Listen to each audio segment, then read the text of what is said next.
What's going on, guys? Welcome to Everything Always. My name's Michael Roman, aka All Fires. Now, it's sort of hard for the Marvel fandom to stomach what's going on with the Spider-Man IP over at Sony. With every next movie they put out, like Morbius or this weekend's Madam Web, it just seems that they are so far off the mark from what fans actually want to see. And while the appraisal started years ago with simply your live-action Spider-Verse doesn't have a Spider-Man, it's grown way past that, to where the problems are intrinsic with the sort of movies that they're making, the stuff they're putting out, and this again is so baffling when you take a step back and look at the company that's able to make Into the Spider-Verse what is an absolute masterpiece around the Spider-Man IP, and animated or not, holds up to some of the best MCU movies. That being said, it looks as though Sony may finally be trying to do things different, as in a response to what happened with Madam Web this weekend, they have completely scratched Silk's writer room. And if you don't know what Silk is, we're going to talk about that during this video, but even more exciting came the news that indeed Nicolas Cage, who played Spider-Man Noir in the Into the Spider-Man franchise,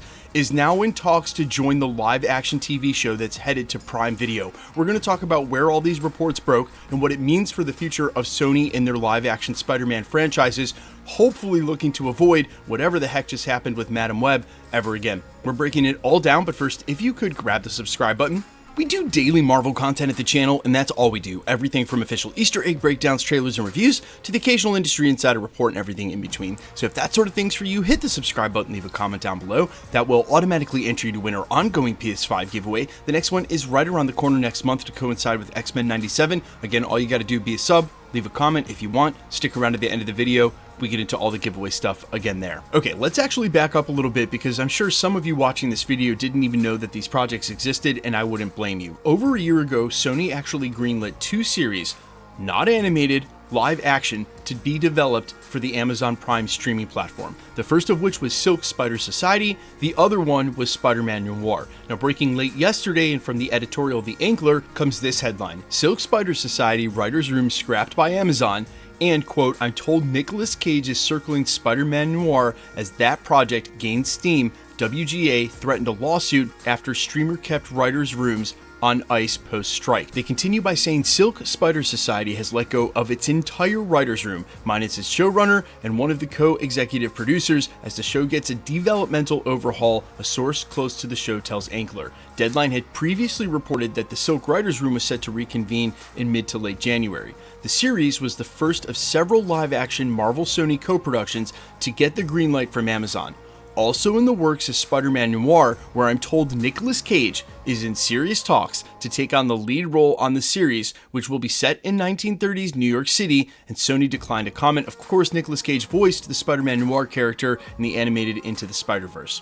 The report goes on to say that a source close to the studio says that Angela Kang, who has a multi-year overall deal with Amazon, will continue to act as showrunner for the series that centers on Korean-American heroine Cindy Moon, who, according to reports of the logline, is bitten by the same spider that bit Peter Parker and goes searching for her missing family. They also go on to mention that the series is produced by Into the Spider-Verse duo Phil Lord and Christopher Miller, which of course got a lot of people excited when that was announced. One source close to the series claims that Silk was being refocused for a more male-skewing audience in mind. Amazon had no comment. And you know, there are a lot of things I could say here, because as per this report, and if it's true about what Amazon is thinking, it's got nothing to do with male skewing and female skewing, and they literally can talk themselves in a circle all they want. This is no different across corporate America, where people really high up in the company don't really understand what's happening on a street level. Another pun fully intended, because it's got nothing to do with that. What it's got to do with are good stories and characters that the fan base cares about, and as proof from Madam Web this weekend, the recipe for hot garbage seems to be the only recipe that Sony has perfected, where you take a C or even D tier character and then add in terrible dialogue, a terrible script, and a terrible director. And that's what leads to Amazon firing the writer's room and saying, yep, you guys know how to make hot garbage, but you're not going to make it here. I think it has a lot to do with what you guys just saw with Madam Web, or should I say what nobody saw with Madam Web, because nobody's going to see it. And so you have Amazon now that was forced to continue making these shows per the WGA, and a quick explainer on that, where the whole, they were going to get a lawsuit from the Writers Guild of America. You can't cancel a show because of the strikes. And so when the strikes ended, they were supposed to bring both of these writer rooms back, and that's where Amazon said, you know what, you're right, you're going to make us do this show, that's not a problem, we're just going to fire everybody again because this is really bad. And there were rumors that they were already multiple episodes in. Now you can point directly to Marvel Studios where someone like Kevin Feige, the rest of the team stepped in on Daredevil Born Again. They had already shot what was rumored to be 3 to 6 episodes and completely scratched it and started it from development all over again. And perhaps that's exactly what Amazon and Sony are about to do. But when you have someone like Nicolas Cage, who already has as much star power and purchase power as he has in an industry where I would say that your quote-unquote movie star power is sort of waning, he still has it.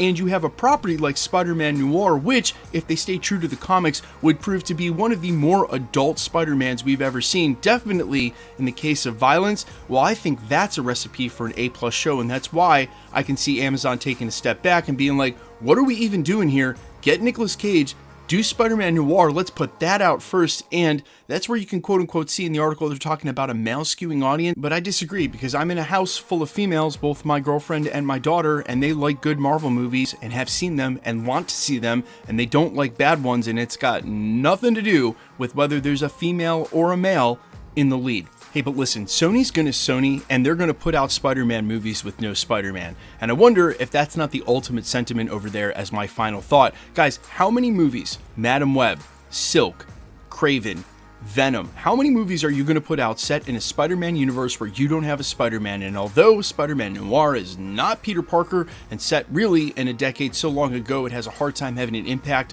on the current scape of the MCU, Sony Spider-Verse, etc., it's still a Spider-Man. So really, I think this is Sony at the very, very top being like, let's stop beating around the bush. What can we do? Oh, we can do Spider-Man Noir, let's do that. And I would argue that if they had scrapped every single movie, Kraven, Madam Web, even Venom 3, taken that money, put it together, and actually invested in doing, say, an Amazing Spider-Man 3 or Spider-Man 4 with Sam Raimi and Tobey Maguire, that they would have made so much more money and so much more impact than the totality of all these films. And again, I don't even hate on the Venom films. I think 1 is pretty good. I think 2 has some problems, but I'll still go see Venom. My biggest gripe with Venom and Carnage was that it wasn't rated R. In a world where we're now making rated R Marvel films and Kraven to be rated R, that movie should have had so much more blood. But I still like the Venom films. It's just that they're putting out Spider-Man movies with no Spider-Man. And at the end of the day, if you compare the bottom line of Spider-Verse projects at Sony that have Spider-Man as the lead character and the title, say like the Spider-Man movies they made with Marvel or Into the Spider-Verse with Miles Morales,